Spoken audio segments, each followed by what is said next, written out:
استاد العلماء فضیلت الشیخ حضرت مولانا ڈاکٹر عتیق الرحمن صاحب حافظہ اللہ تعالیٰ کو فاضل مدینہ یونیورسٹی سعودی عرب، سابق مدرس مسجد نبوی مدینہ شریف، اور انشاءاللہ وہ آخری خطاب فرمائیں گے، اس کے بعد دعا ہوگی، پھر آپ کے لیے کھانے کا انتظام ہوگا۔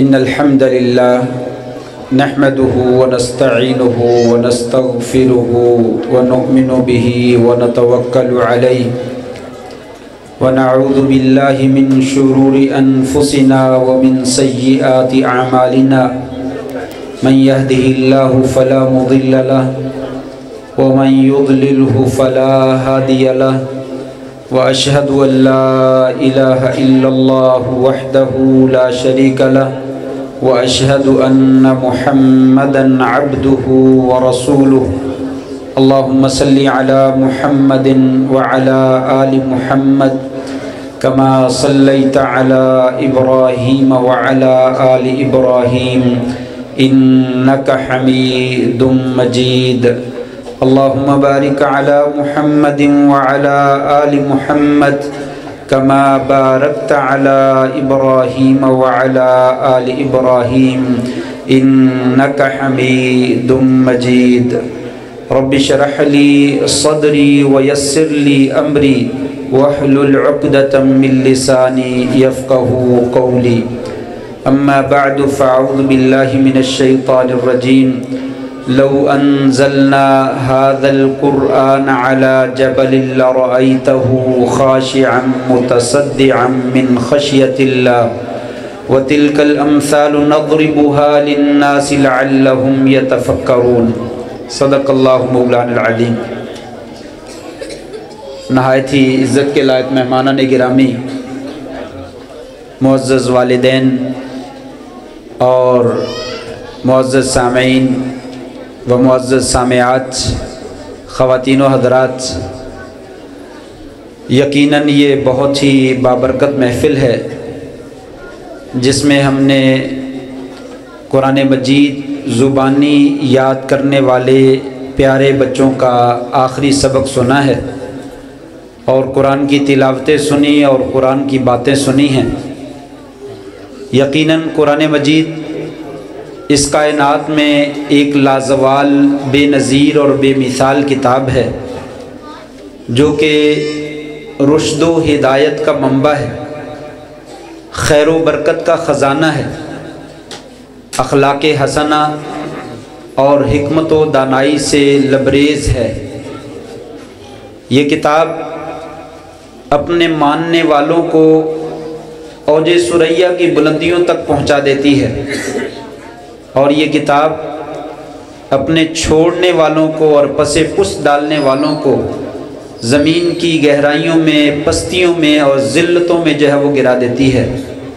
ان اللہ یرفع بہذا الکتاب اقواما ویضع بہ آخرین۔ اسی کتاب کے ذریعے اللہ تعالیٰ بڑے لوگوں کو بڑی بلندیوں پہ پہنچا دیتے ہیں، اور اسی کتاب کے ذریعے بہت سارے لوگوں کو پستیوں میں جو ہے وہ گرا دیتے ہیں۔ اس لیے اس کتاب کو تھامنا چاہیے، آگے بڑھ کر اس کو لینا چاہیے، اپنے سینے سے لگانا چاہیے۔ یہ کام آپ کے علاقہ میں دارالمکرم للبنات اسلامک سینٹر قاری غلام اللہ صاحب حافظہ اللہ تبارک و تعالی اور ان کے رفقا اور اس مدرسے کی انتظامیہ منتظمین حضرات یہ علم بلند کیے ہوئے ہیں کہ آؤ قرآن کے پیغام کو عام کریں، آئیے ان کے شانہ بشانہ چلیں، ایسے اداروں کو مضبوط کریں، ایسے اداروں کے ساتھ کھڑے ہو جائیں، اپنے بچوں کے ذریعے سے، اپنے مال کے ذریعے سے، اپنے وقت کے ذریعے سے جو ہے وہ تعاون کریں، تاکہ کل قیامت کے دن قرآن مجید کے حامیوں میں ہمارا بھی شمار ہو جائے۔ القرآن حجت لک، قرآن آپ کے لیے دلیل بننے والا ہے، گواہ بننے والا ہے، سفارشی بننے والا ہے۔ القرآن والصیام یشفعان، ابھی رمضان المبارک کا مہینہ آ رہا ہے، قیامت کے دن دونوں گواہ بن جائیں گے، قرآن مجید بھی گواہی دے گا اور روزہ بھی گواہی دے گا۔ فیشفعان، یہ ایسے سفارشی ہیں کہ ان کی سفارش کو رد نہیں کیا جائے گا۔ جس کے حق میں قرآن نے گواہی دے دی، اللہ کے فضل سے اس کا بیڑا جو ہے وہ پار ہو جائے گا۔ لیکن یاد رکھیے، جس کے خلاف قرآن مجید نے گواہی دے دی وہ تباہ ہو جائے گا۔ وہ زمانے میں معزز تھے مسلمان ہو کر، اور ہم خار ہوئے تارک قرآن ہو کر آج قرآن مجید کو تھامنے والے بہت تھوڑے ہیں۔ بجھتا ہوا ایک چراغ ہے جسے جلانے کی جو ہے وہ کوشش کی جا رہی ہے۔ آئیے اس چراغ کو تھامیں اور اس کی سائیڈوں پہ کھڑے ہو جائیں، ہواؤں سے اور آندھیوں سے، طوفانوں سے اس کی حفاظت کریں اور اس کو جلتا ہوا بنائیں اور اسے جلائیں، وگرنہ یہ بجھتا ہوا جو ہے وہ نظر آ رہا ہے۔ قرآن تو اس کا چراغ جلتا رہے گا، اس کی روشنی تو منور ہوتی رہے گی، لیکن ہماری بدقسمتی ہوگی اگر ہم اس سے جو ہے وہ دور ہو جائیں گے۔ یہ قرآن مجید، اس کا پڑھنا پڑھانا اتنا خیر و برکت کا باعث ہے، اتنا خیر و برکت کا باعث ہے۔ آپ صلی اللہ علیہ وآلہ وسلم نے فرمایا، یؤمکم اقرؤکم لکتاب اللہ، لوگوں تمہارا امام کون بنے گا؟ جسے قرآن مجید زیادہ یاد ہو۔ جو قرآن کا صحیح اور زیادہ پڑھنے والا ہے وہی امام بن سکتا ہے۔ اور امام کی حیثیت کیا ہے؟ پیچھے وزیر کھڑا ہے، پیچھے گورنر کھڑا ہے، پیچھے ایم این اے اور ایم پی اے کھڑا ہے، پیچھے جو ہے وزیر اعظم اور صدر جو ہے وہ کھڑا ہے، پیچھے چیف آرمی سٹاف کھڑا ہے، پیچھے جو ہے وہ چیف جسٹس کھڑا ہے، اور اللہ اور اس کا رسول پیغام دیتے ہیں، اے چودھری، اے لمبردار، اے بڑے انسان، یاد رکھ لے یہ قرآن مجید کا حافظ تیرے سامنے کھڑا ہے، یہ نماز پڑھا رہا ہے، اس کے رکوع میں جانے کے بعد جب تک یہ رکوع سے سر نہ اٹھائے تو اپنا سر نہ اٹھانا۔ یاد رکھ لے اگر تو نے اس سے پہلے اپنے سر کو اٹھایا تیرے سر کو میں گدھے کا سر بنا دوں گا۔ یہ قرآن مجید پڑھنے والے کا مقام ہے، وہ چھوٹا سا بچہ ہی کیوں نہ ہو۔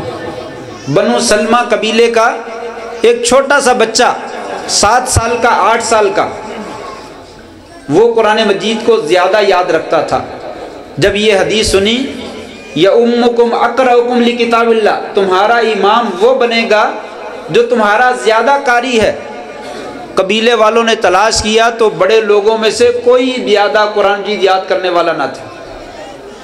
تلاش کیا تو یہ بچہ ملا، قوم مجبور ہو گئی، کہتے ہیں کہ مجھے میری قوم نے آگے کیا اور ان کی امامت میں کرواتا رہا 7 سال کی عمر میں، 8 سال کی عمر میں، لوگ میرے پیچھے نمازیں پڑھتے رہے۔ نبی کریم صلی اللہ علیہ وآلہ وسلم سے اور آپ کے صحابہ سے ثابت ہے، آپ کسی جگہ پہ لشکر بھیجنا ہوتا، فوج کو بھیجنا ہوتا، کوئی دستہ روانہ کرتے، ان سے پوچھتے تم میں سے قرآن مجید کس کو یاد ہے؟ اگر کوئی بندہ کہتا مجھے سورہ بقرہ یاد ہے تو آپ صلی اللہ علیہ وسلم فرماتے انت امیرہم، تو ہی اس لشکر کا سربراہ ہے۔ اس کو فوجیوں کا سربراہ بنا دیتے کہ تجھے سورہ بقرہ یاد ہے۔ آج تو ہمارے وزیروں کو، مشیروں کو اور بڑے لوگوں کو سورۃ اخلاص نہیں آتی، کلمے کا تلفظ نہیں آتا، تو پھر مسلمان عزت اور کامیابی اور بڑی اونچائی والی زندگی کیسے بسر کر سکتے ہیں؟ آج ذلت اور پستی ہمارا مقدر اسی وجہ سے بن چکی ہے کہ ہم نے قرآن مجید کو پس پش ڈال دی۔ مسلمان تو ہیں، سربراہ تو ہیں، لیکن سورۃ اخلاص اور سورۃ فاتحہ جو ہے وہ پڑھنی نہیں آتی ہے۔ زندگی میں بھی حافظ قرآن کا مقام ہے، مرنے کے بعد بھی۔ غزوہ احد ہے، دشمنوں نے حملہ کیا، مسلمانوں کو نقصان ہوا، 70 سے زیادہ صحابہ کرام شہید ہو گئے۔ ایک ایک قبر میں 2 3 بندوں کو دفن کیا گیا۔ صحابی بیان فرماتے ہیں جب دفن کرنے لگتے تو نبی کریم صلی اللہ علیہ وسلم صحابہ سے پوچھتے یہ جو 2 بندے 3 بندے دفن کرنے لگے ہیں ان میں سے قرآن مجید زیادہ کس کو یاد ہے؟ اشارہ کیا جاتا ہے یا رسول اللہ اس بندے کو یاد ہے. آپ فرماتے ہیں قبر میں پہلے اس کو آگے دفن، زندگی میں بھی اسی کو آگے کرو جو قرآن زیادہ یاد رکھتا ہے، اور مرنے کے بعد بھی قبر میں اسے پہلے اتارو جس کو قرآن مجید زیادہ یاد. اور ابھی آپ نے شیخ بنیامین عابد صاحب سے تقریر سن رہے تھے، وہ فرما رہے تھے اقرا ورتقی ورتل کما کنت ترتل فی الدنیا فإن منزلتک عند آخر الآیہ التی تقرؤها. اے حافظ قرآن، قرآن مجید پڑھتا چلا جا اور جنت کی منزلیں طے کرتا چلا جا، اور تیزی کے ساتھ نہیں پڑھنا، یعلمون تعلمون، ٹھہر ٹھہر کے پڑھ. جیسے تو دنیا میں ٹھہر ٹھہر کے پڑھا کرتا تھا، تیرا آخری مقام جنت پہ کہاں پہ ہے؟ جہاں پہ تو سورۃ ناس کی آخری سین کو جو ہے وہ ختم کرے گا. یہ جنت میں بھی مقام جو ہے وہ اونچا اللہ تعالیٰ نے عطا فرمایا. قرآن مجید بڑی عظیم کتاب ہے، بڑی اہمیت والی کتاب ہے. اسے سینے سے لگانے والے اوج ثریا کی بلندیوں تک پہنچ جاتے ہیں. آپ جانتے ہیں قرآن مجید ایک معجزہ ہے. معجزہ کا معنی کیا ہوتا ہے؟ عاجز کر دینے والا.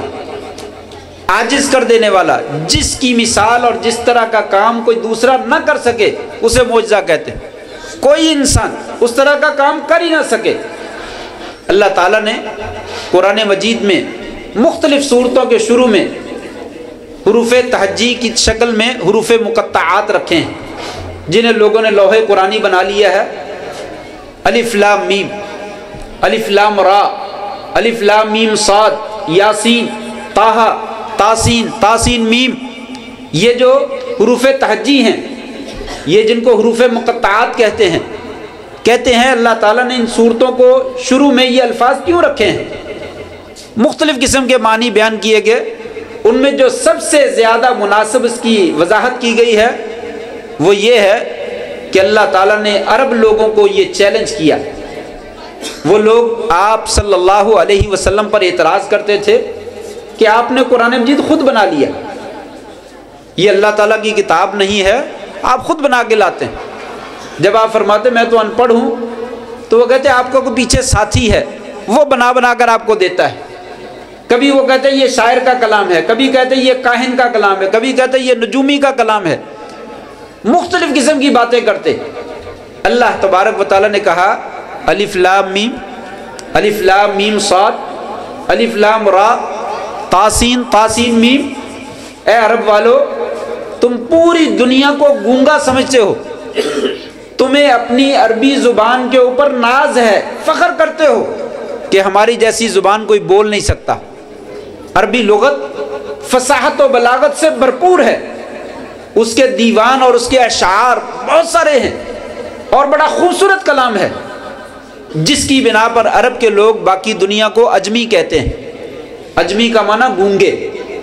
وہ کہتے ہیں بولنا تو ہمیں آتا ہے، دوسرے ملکوں کو بولنا نہیں آتا. پاکستانیوں کو، ہندوستانیوں کو، امریکیوں کو، جتنی بھی دنیا کے لوگ ہیں، کسی کو بولنا نہیں آتا، ہمیں بولنا آتا ہے. تو اللہ تعالیٰ نے کہا تمہیں اپنی زبان کے اوپر ناز ہے. اے عرب، یہ قرآن مجید میں نے عربی زبان میں نازل کیا، اور وہی حروف تہجی جس کے ذریعے سے تم عربی بولتے ہو اسی سے قرآن بنایا ہے. الف لام را، الف لام میم، اس سے بنایا ہے. اگر تم یہ دیکھتے ہو کہ یہ قرآن مجید کسی انسان کا بنایا ہوا ہے، لاؤ اس طرح کا قرآن مجید بنا کر لاؤ. اس میں تمہارے حروف تہجی کے علاوہ کوئی نیا حرف نہیں ہے، وہی حروف تہجی ہیں. الف با تا ثا جیم ہا، یہ سارے وہی حرف ہیں.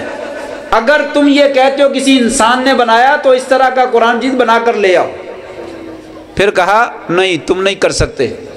تم ایسا کرو فاتو بعشر سور مثلہ مفتریات، 114 صورتیں نہیں، صرف 10 صورتیں بنا کر لے آؤ، 10 صورتیں.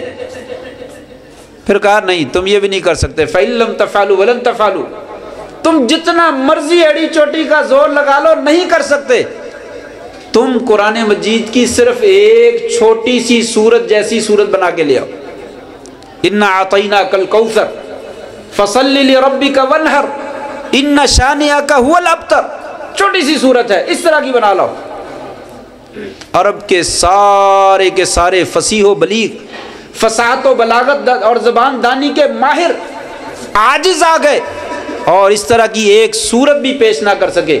مسیلمہ کذاب اور اس طرح کے دوسرے جھوٹے مدعیان نبوت، انہوں نے بڑی کوشش کی کہ ہم بنا کے لاتے ہیں۔ ایک آدمی نے کہا میں بنا کے لاتا ہوں، تو انہوں نے کہا بلاؤ۔ اس کا ساتھی بھی کافر ہے اور وہ تو نبی جھوٹا ہے۔ اس نے کہا کیا وحی آئی ہے؟ کہنے لگا الفیل وما الفیل وما ادراک ما الفیل، ہاتھی، تجھے کیا معلوم ہاتھی کیا ہے؟ ہاتھی کیا ہوتا ہے؟ لہو انف طویل، اس کی ناک بڑی لمبی ہوتی ہے، وذنب قصیر، اس کی دم جو ہے وہ بڑی چھوٹی ہوتی ہے۔ وہ مشرک ساتھی جو ہے، اس کا ساتھی کہنے لگا اللہ کی قسم تو جھوٹ بولتا ہے، یہ تیری بات جو ہے قرآن مجید کے قریب سے بھی نہیں گزرتی۔ وہ مشرک ہے، وہ اس کا رد کرتا ہے۔ عرب کے لوگ اس طرح کا قرآن نہ لا سکے۔ یہ قرآن مجید معجزہ ہے، یہ اللہ کا کلام ہے، مخلوق نہیں ہے، یہ اللہ تعالیٰ کی صفت ہے۔ اللہ نے ان حروف کے ساتھ، ان کلمات کے ساتھ اللہ نے کلام کیا، اور وہی کلام جبریل لے کر آپ صلی اللہ علیہ وسلم کے قلب اطہر پہ اترے۔ یہ کلام جس زبان پہ جاری ہو جاتا ہے وہ زبان میٹھی ہو جاتی ہے، وہ زبان بڑی عظیم ہو جاتی ہے، اور اللہ تبارک و تعالیٰ کو محبوب ہو جاتی ہے، اللہ تعالیٰ کے ہاں وہ پیارا بن جاتا ہے۔ اور یہ قرآن مجید صرف معجزہ ہی نہیں، الفاظ کے اعتبار سے بھی معجزہ، معانی کے اعتبار سے بھی معجزہ، اور اپنے مفہوم کے اعتبار سے بھی معجزہ۔ ہر زمانے، ہر مکان، مشرق کے لیے، مغرب کے لیے، شمال کے لیے، جنوب کے لیے، کالے لوگوں کے لیے، گورے لوگوں کے لیے، 1400 سال پہلے لوگوں کے لیے، آج کے لیے، اور قیامت تک کے آنے والے لوگوں کے لیے، ہر ایک کے لیے مشعل راہ، یکساں طور پر رہنمائی کرنے والا ہے، ہدایت دینے والا ہے۔ بس شرط یہ ہے کوئی پڑھنے والا، اور یہ بڑی تاثیر رکھتا ہے۔ آپ دیکھتے ہیں قرآن مجید انسان پڑھتا ہے اچھی آواز میں تو دل مائل ہوتا چلا جاتا ہے، انسان سنتا ہی چلا جاتا ہے، اور بے اختیار اس کے اوپر سمجھ نہیں آتی، لیکن دل جو ہے وہ ڈرنا شروع کر دیتا ہے، رونگٹے کھڑے ہونا شروع ہو جاتے ہیں۔ اور یہ کیفیت صحابہ کرام کے اوپر بھی بڑی طاری ہوتی تھی۔ آج ہم میں تھوڑی سی بہت کم ہے، صحابہ کرام کے اوپر بہت زیادہ طاری ہوتی تھی۔ نبی کریم صلی اللہ علیہ وسلم، مشرکین ابھی شرک کر رہے ہیں، بیت اللہ میں کھڑے قرآن مجید کی تلاوت کر رہے ہیں، والطور وکتاب مستور فی رق منشور، یہ آیتیں پڑھ رہے تھے۔ ایک مشرک جبیر ابن مطعم رضی اللہ تعالیٰ عنہ بعد میں مسلمان ہو گئے، اس وقت ابھی مسلمان نہیں ہوئے تھے۔ وہ کہنے لگے میں قریب سے گزرا، میرے کانوں میں ایک آیت پڑھی، ایک آیت، ام خلقوا من غیر شیء ام هم الخالقون، یہ آیت پڑھی۔ کہنے لگے کاد قلبی ان یطیر، قریب تھا کہ میرا سینہ شک ہو جائے گا اور میرا دل باہر نکل آئے گا، اور دل جو ہے وہ فضا میں پرندے کی طرح اڑ کر کہیں دور چلا جائے گا۔ کیوں؟ مجھے ایسے محسوس ہوا یہ رب کے قرآن نے کیا کہہ دیا۔ ایک آیت جو ہے وہ زندگی کی کایا پلٹنے کے لیے جو ہے وہ کافی ہو رہی ہے، ایک آیت۔ آپ نے کیا کہا؟ اللہ تعالیٰ نے کیا فرمایا؟ اے مشرکین مکہ، تم بت بناتے ہو اپنے ہاتھ کے ساتھ، ستو کا بت بنا لیتے تھے، سفر میں جاتے ستو کی مورتی بنا لیتے، اس کی پوجا کرتے، اس کے سامنے سجدہ روز ہوتے، اس سے دعائیں مانگتے۔ اللہ تعالیٰ فرماتے تمہاری عقل کہاں چلی گئی؟ تم پاگل ہو، مجنون اور دیوانے ہو، تمہیں میں نے عقل نہیں عطا کی؟ ہائے افسوس، کتنے افسوس کے ساتھ یہ مجھے بات کہنا پڑتی ہے۔ آج انسان نے اس عقل کو استعمال کیا، یہ کیمرہ، یہ موبائل، یہ ہوائی جہاز، یہ دنیا، ایک کالونی، ایک محلہ بنا دیا۔ موبائل کے اندر پوری دنیا آپ کے سامنے ہے، مشرق و مغرب، شمال و جنوب، جہاں تک مرضی آپ رسائی حاصل کرنا چاہیں کر سکتے ہیں۔ چاند کی بلندیوں تک اور آسمان کی بلندیوں تک انسان پہنچنے کی کوشش جو ہے وہ کر رہا ہے، لیکن رب کہاں ملتا ہے؟ کسی کو درخت کے اندر، کسی کو مٹی کی ڈھیری کے اندر، کسی کو کسی جگہ کے اندر۔ اللہ تعالیٰ فرماتے ہیں ہائے افسوس تمہارے اوپر، لوگوں عقل کو جہاں پہ استعمال کرنا تھا وہاں کیا نہیں، اور جہاں پہ نہیں کرنا تھا وہاں پہ کر لیا، ایٹم بنا لیا، دنیا کو تباہ و برباد کرنے کے اوپر لگ گئے۔ لیکن اپنے مالک کو نہ پہچان سکے۔ وہ تیرا مالک اپنے ذات کے اوپر، وجود کے اوپر غور کر۔ پانی کا ایک حقیر قطرہ، اس کے ذریعے سے تجھے جمع ہوا خون کیسے بنا دیا، جمے ہوئے خون کو لوتھڑا اور گوشت کا ٹکڑا کیسے بنا دیا، اور گوشت کے ٹکڑے کو پھر اس کے اندر نالیاں اور اس کے اندر ہڈیاں کیسے پیوست کر دی، اور خون کی نالیاں چلا دی، دماغ کی شریانیں چلا دی، آنکھوں کے پیچھے بریک وینے لگا دی، دل کے اندر جو ہے وہ وال لگا دیے، کیا کیا خوبصورت کرشمہ جو ہے وہ اللہ تعالیٰ نے دکھا دیا۔ کبھی سوچا ہے؟ یہاں سے تھوڑی سی وہ وین کو پریس کر دیتا ہے، ایک وین پریس ہو جاتی ہے، یہ ہاتھ جو ہے وہ جواب دے جاتا ہے، اٹھتا ہی نہیں اوپر کو، نیچے لٹک جاتا ہے۔ ادھر سے ایک وین پریس ہوتی ہے، یہ زبان بولنے والی جواب دے جاتی ہے، اس کی زبان اس کا ساتھ نہیں دیتی۔ نہیں سمجھ آتی یہ کس نے بنایا ہے؟ دنیا کی سائنس حیران ہے ابھی تک، دماغ کے تمام اعضاء کے اس کے ہر حصے تک وہ پہنچ نہیں سکی۔ اللہ تعالیٰ فرماتے ہیں لوگوں قرآن پڑھو، تمہیں پتا چلے کہ رب تمہارا کون ہے، تمہارا مشکل کشا کون ہے، تمہارا حاجت روا کون ہے، تمہیں پالنے والا کون ہے، تمہیں رزق دینے والا کون ہے، تم سجدے کس کے کرتے ہو؟ مرغی دانا ہمارا کھائے اور انڈا پڑوسیوں کے گھر میں جا کر دے، ہم اسے جوتا پکڑ کر سر پہ مارتے ہیں، تجھے شرم نہیں آتی؟ دانا میرا کھاتی ہے اور سجدہ اور انڈا جو ہے وہ دینے کی باری آتی پڑوسیوں کے گھر میں جا کے دیتی تھی۔ انسان تجھے کیا ہو گیا؟ رزق تو خرب کا کھاتا ہے، یہ سانس کون دیتا ہے؟ وَنَحْنُ أَقْرَبُ إِلَيْهِ مِنْ حَبْلِ الْوَرِيدِ، مریض ہسپتال میں تڑپتا ہے، ڈاکٹر، حکیم، مریض کا والد، مریض کی والدہ، بیٹا، بھائی پانی کا چمچ لے کر اس کے منہ میں انڈیلتے ہیں، پانی ادھر سے باہر چلا جاتا ہے، ادھر سے باہر چلا جاتا، اندر نہیں جاتا۔ وہ کون ہے جس نے پانی کو روک دیا؟ یہ کہا نحن اقرب الیہ من حبل الورید، لوگوں ہم شیرک سے بھی زیادہ نزدیک ہیں، میری ذات آسمانوں کے اوپر ہے، ساتوں آسمانوں کے اوپر، سدرۃ المنتہا کے اوپر، عرش کے اوپر مستوی ہوں، لیکن تمہاری شیرک سے بھی زیادہ نزدیک ہوں۔ میں یہاں سے سانس آنے دوں تو میری مرضی، روک دوں تو میری مرضی۔ کوئی مائی کا لال میرے روکے ہوئے سانس کو جاری کر سکتا ہے تو کر کے دکھائے، نہیں کر سکے گا۔ یہی بات جبیر ابن مطعم کہتے ہیں، میں بیت اللہ کے قریب سے گزرا تو آپ یہ آیت پڑھ رہے تھے، ام خلقوا من غیر شیء ام هم الخالقون۔ او مشرکین، ستو کا بت بنا کر تم ستو کی پوجا کرتے ہو، تمہاری عقل کہاں چلی گئی؟ رستے میں جا کر پیاس لگتی تھی، اس کا بازو توڑتے اور اس کو پانی میں گھول لیتے اور شربت بنا کر پی جاتے۔ تھوڑی دیر کے بعد پھر بھوک لگتی، دوسرا بازو اور ٹانگ توڑتے اور اس کا سر توڑتے، پانی میں مکس کرتے اور اس کو پی جاتے۔ تمہاری عقل کیوں مارے گی؟ یہ بت جو خود کچھ کر نہیں سکتا، جس کو تم نے اپنے ہاتھوں سے بنایا ہے، جس کو توڑ کر تم خود کھا جاتے ہو، وہ تمہارا رب ہے، وہ کرنی والا ہے، وہ مشکل کشا ہے، تمہاری عقل کیوں نہیں ٹھکانے آتی؟ یہ بات اللہ نے کہی، ہم خلقوا من غیر شیء ام هم الخالقون۔ کیا یہ بغیر کسی چیز کے بن گئے؟ ساری دنیا خود بخود ہی بن گئی، جیسے ڈارون کا نظریہ، خود بخود ہی بن گئے؟ کوئی چیز خود نہیں بنتی۔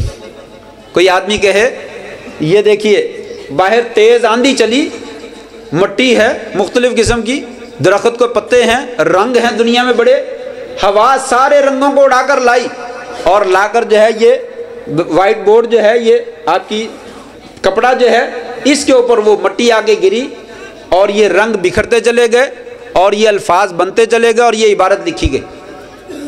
کوئی آدمی اس طرح کی بات کہے، کوئی سمجھ میں آتی ہے؟ کوئی سمجھ سکتا ہے کہ یہ خود بخود بن گیا؟ یہ مائک خود بخود بن گیا، یہ پنکھا خود بخود بن گیا، یہ کیمرے خود بخود بن گئے، یہ ہوائی جہاز خود بخود بن گیا؟ کیسے بن گئے؟ وہ پاگل ہے۔ جو آدمی اس طرح کی بات کرتا ہے اس کو پاگل کہا جاتا ہے۔ لیکن عجیب اتفاق ہے کہ دنیا مانتی ہے یہ ساری کائنات خود بخود بن گئے۔ غالباً امام ابو حنیفہ رحمہ اللہ کے بارے میں آتا ہے، اس کا کسی بے دین کے ساتھ مناظرہ ہو گیا ان کا، تو وہ لیٹ ہو گئے، تو وہ بے دین جو تھا، جو رب کو نہیں مانتا تھا، وہ کہنے لگا میں مناظرہ جیت گیا، وہ نہیں آیا تمہارا مولوی، میں جیت گیا۔ ابھی وہ شور ہی مچا رہا تھا کہ امام صاحب تشریف لے آئے۔ امام صاحب آ گئے تو وہ کہنے لگا بس مناظرہ نہیں ہونا، میں جیت گیا ہوں، آپ لیٹ ہو گئے۔ وہ کہنے لگا تم جیت گئے، کوئی بات نہیں، میری بات تو سن لو، بس میں اتنا بنانا چاہتا ہوں میں لیٹ کیوں ہوا؟ کہنے لگے چلو بتاؤ۔ کہنے لگے میں دریا کے کنارے پہ آیا تھا، آپ کا گھر دریا کے اس طرف تھا اور میں اس طرف تھا، مجھے کشتی نہیں ملی، میں انتظار کرتا رہا، دیر ہو گئی، اسی وجہ سے میں لیٹ ہو گیا۔ اچانک میں کیا دیکھتا ہوں، دریا کے کنارے پہ ایک درخت ہے، وہ ٹوٹنا شروع ہو گیا، وہ چرنا شروع ہو گیا خود بخود ہی، وہ اس کے تختے بننے شروع ہو گئے، وہ تختے آپس میں جڑنے لگے اور جڑ جڑ کر وہ بہترین ایک کشتی بن گئی۔ میں جلدی سے اس میں بیٹھ گیا، وہ کشتی خود بخود چلنے لگی اور مجھے دریا کے کنارے پہ آپ کے پاس لے آئی اور میں آپ کے پاس آ گیا۔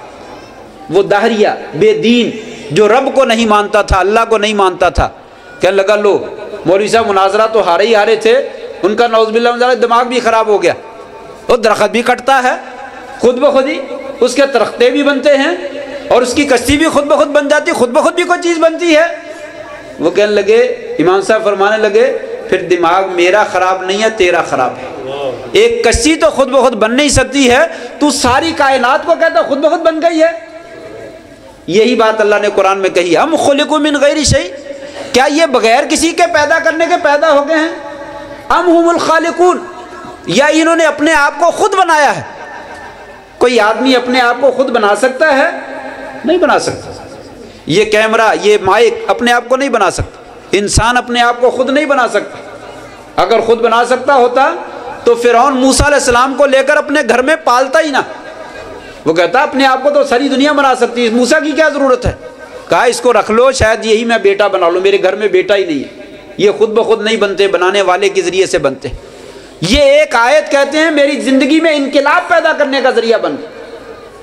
وقت تھوڑا سا ہے، ٹائم بڑی تیزی سے گزر رہا ہے، آپ تھکے ہوئے ہیں، یہ تو موضوع بڑا طویل ہے، جتنی مرضی لمبی بات کر لی جائے، بس ایک یا دو باتیں کر کے میں اپنی بات انشاءاللہ ختم کرتا ہوں۔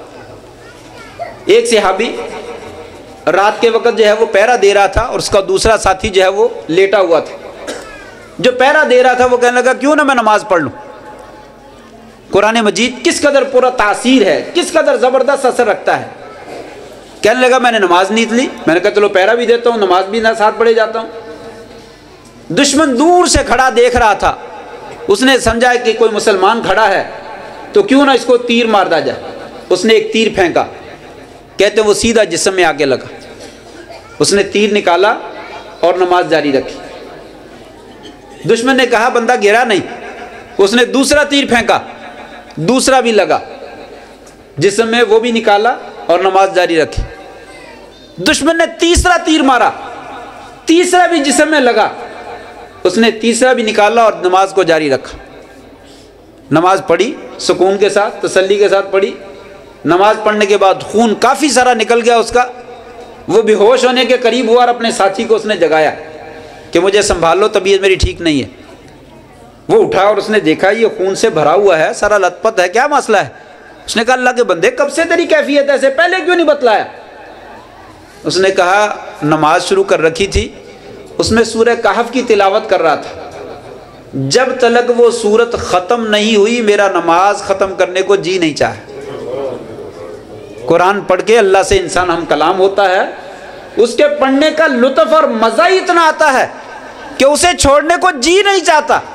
جب تلک میں نے سورت ختم نہیں کر لی تب تک میرا نماز ختم کرنے کو جی نہیں چاہا۔ یہ تاثیر تھی قرآن مجید کی۔ ابو جہل، اخنس بن شریح، ابو سفیان، تین مشرکوں کے سردار رات کو ایک چوک میں اکٹھے ہو گئے۔ کہنے لگے اس رات کے وقت میں 12 بجے 1 بجے کیا کر رہے ہو یہاں پہ؟ تینوں ایک دوسرے سے پوچھنے لگے۔ ایک بندہ آہستہ سے بولا یار معذرت، مجھے معاف کر دینا، میں محمد صلی اللہ علیہ وسلم کا بیت اللہ پہ چھپ کر قرآن سن رہا تھا۔ وہ ایک دوسرے کو گالیاں دینے لگے۔ دوسرا کہنے لگا گالیاں نہ دو، میں بھی وہیں پہ چھپ کر قرآن سن رہا تھا۔ تیسرا کہنے لگا میں بھی وہیں پہ چھپ کر قرآن سن رہا تھا۔ تینوں نے ایک دوسرے کو ملامت کی، یہ تم نے کیا کیا؟ صبح کو گالیاں دیتے ہو اور آپ کے ساتھ دشمنی کرتے ہو اور رات کو بیٹھ کے قرآن سنتے ہو، وعدہ کرو آئندہ زندگی میں دوبارہ ایسے نہیں کرنا۔ کہنے لگے ٹھیک ہے۔ اتفاق ایسا اگلے دن آپ پھر بیت اللہ میں قرآن پڑھ رہے اور تینوں چھپ کر جو ہے وہ سن رہے. واپس جانے لگے، تینوں کی پھر ملاقات ہو گئی، پھر پوچھا کہاں سے آئے ہو، پھر وہی ماجرا ہوا. تیسرے دن پھر وہ قرآن سننے کے لیے آئے. کیوں آتے تھے؟ یہ قرآن مجید جو سنتا ہے اس کا دیوانہ ہو جاتا ہے، وہ سنتا ہی رہ جاتا ہے کہ اس میں اللہ تعالیٰ نے بیان کیا کیا ہے، مسئلہ کیا ہے. وہ قرآن بڑے شوق سے سنتے تھے اور بڑے مزے سے سنتے تھے، ان کے دل پہ اثر کرتا تھا. آج ہمارے دل پہ قرآن اثر کیوں نہیں کرتا؟ آج ہم بہت پڑھ جاتے ہیں. تراویح آنے والی ہے، رمضان، بہت سے لوگ شوق سے سنیں گے اور سنائیں گے، اور کچھ لوگ جو ہے وہ آنکھیں بند کر کے سوتے سوتے سن ہی لیں گے، لیکن اکثر کو نیند آئے گی. یہ قرآن سنتے ہوئے نیند کیوں آتی ہے؟ اس لیے کہ ہمارا قرآن سے صحیح معنوں میں لگاؤ نہیں. ہمیں معلوم ہی نہیں میرا رب جو ہے وہ مجھے کیا کہہ رہا ہے، اس قرآن میں کیا بیان کیا جا رہا ہمیں پتہ ہی نہیں، جس کی وجہ سے ہماری آنکھیں، دل کھلنا تو بڑی دور کی بات ہے، ہماری آنکھیں نہیں کھلتی. اس قرآن مجید کو ترجمے کے ساتھ سمجھ کر پڑھنا چاہیے. یہ دلوں کو روشن کرتا ہے، سینے کے اندھیروں کو، تاریکیوں کو ختم کرتا ہے اور انسان کو نورانی روشنی مہیا کرتا ہے. لیکن کس کو؟ جس کو یہ سمجھ میں آتا ہے. جب سمجھ میں آتا ہے تو قرآن کا انسان دیوانہ بن جاتا ہے اور پڑھتا چلا جاتا ہے، وہ تھکتا ہی نہیں، وہ کہتا اور پڑھو. یہ نعتیں مجھے اور آپ کو بہت آتی ہیں. مسلح تے کھلوتے ہیں پیر سج جاون، امامت اے ہو جئی ہووے. یہ آتی نظم کہ نہیں آتی؟ یہ نظم آتی ہے، بہت شوق سے پڑھتے ہیں ہم. لیکن کبھی سوچا ہے سرکار دو عالم صلی اللہ علیہ وسلم کی نماز میں اتنے پاؤں کیوں سوج جاتے تھے، اتنی لمبی قرات کیوں کرتے تھے؟ قرآن مجید دراصل اللہ سے ہم کلام ہونا ہے، اللہ سے کلام کرتا ہے انسان. تو آپ کو مزہ اتنا آتا تھا قرآن پڑھنے کا، ختم کرنے کو جی نہیں چاہتا تھا. سورہ بقرہ آپ نے پڑھ ڈالی ایک رکعت میں، 2.5 پارے، پھر بس نہیں کی، سورہ آل عمران پڑھ ڈالی، سورہ نساء پڑھ ڈالی. 4-5 پارے ایک رکعت میں آپ نے کھڑے ہو کر قرآن مجید کے پڑھ ڈالے.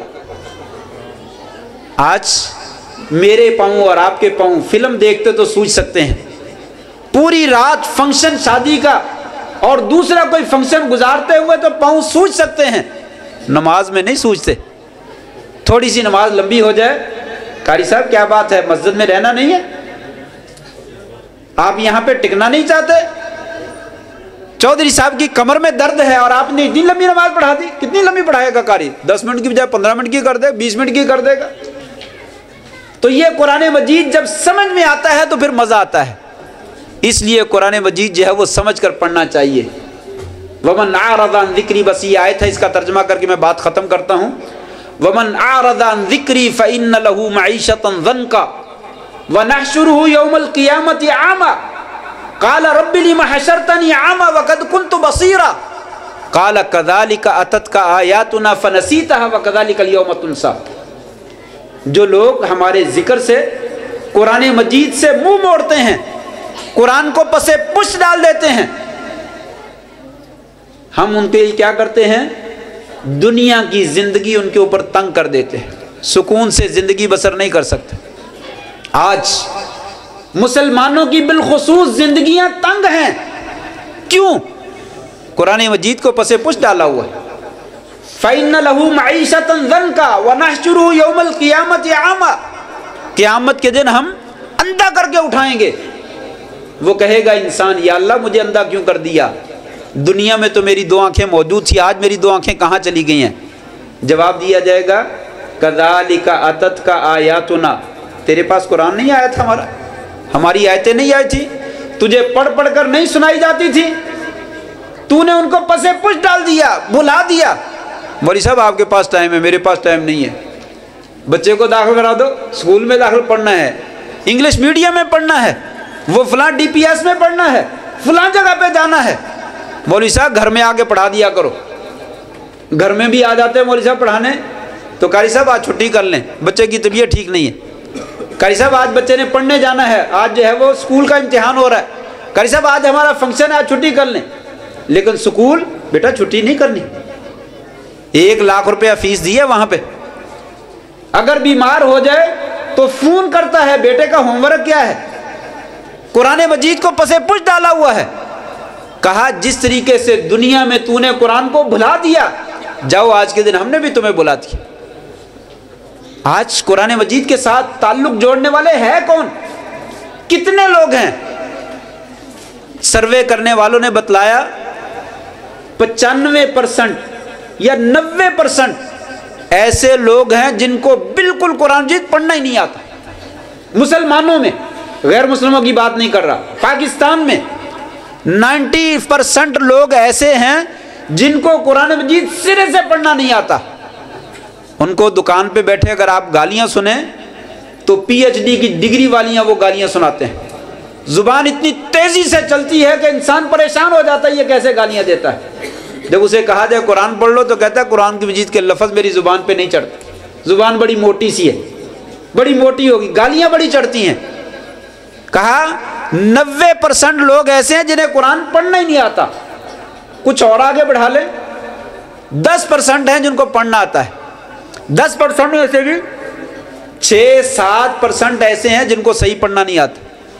وہ سین کو سا پڑھتے ہیں، سا کو سین پڑھتے ہیں، تا کو تا پڑھتے ہیں، تا کو تا پڑھ دیتے ہیں، قاف اس کو کیف پڑھ دیتے ہیں کراچی والا، اور کراچی والے کاف کو جو ہے وہ جو بڑا کاف ہے اس کو 2 نقطے والا پڑھ دیتے۔ اس میں سے 6-7% ایسے لوگ ہیں جن کو صحیح پڑھنا نہیں آتا۔ 2-3% لوگ رہ جاتے ہیں جن کو صحیح پڑھنا آتا ہے۔ یہ مدرسوں کی اہمیت بتا رہا ہوں، یہ دین کے مدرسے اسلام کے قلعے ہیں، ان کی حفاظت کیجئے۔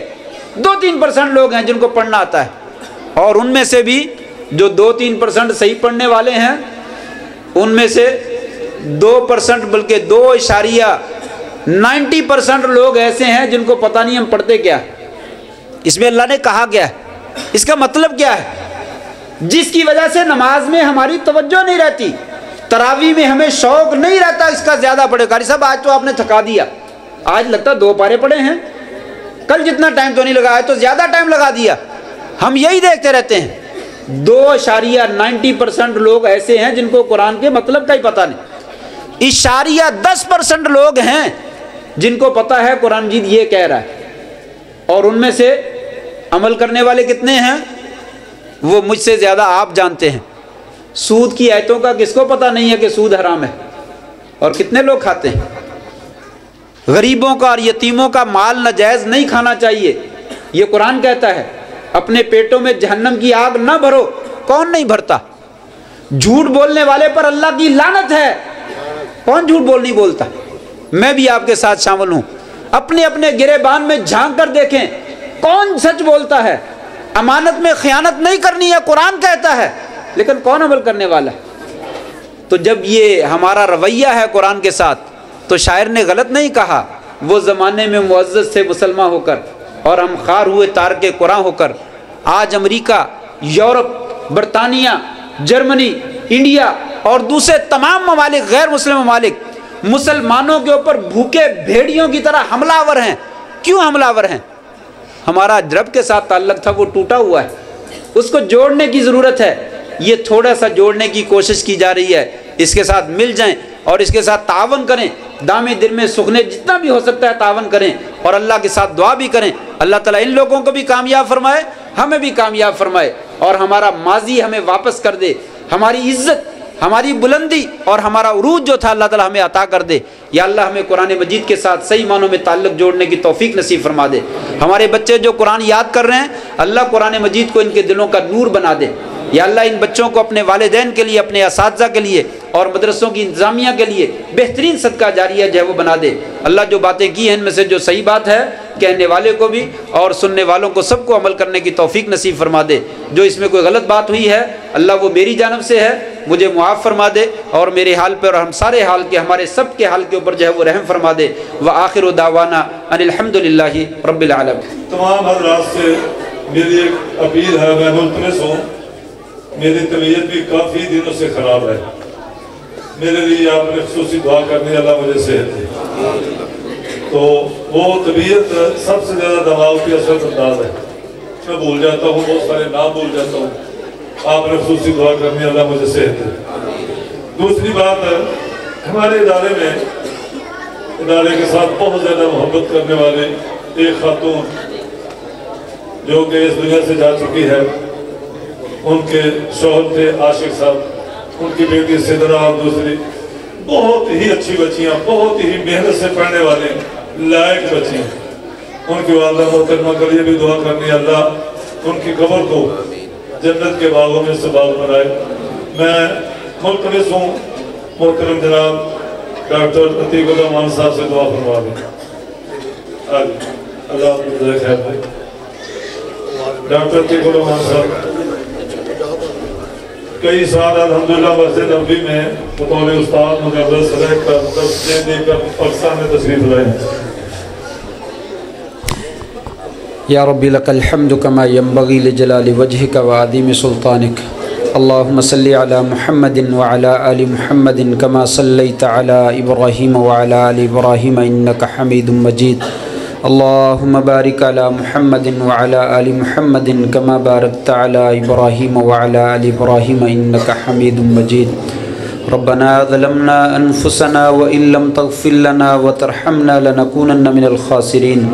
ربنا لا تزغ قلوبنا بعد إذ هديتنا وهب لنا من لدنك رحمة إنك أنت الوهاب.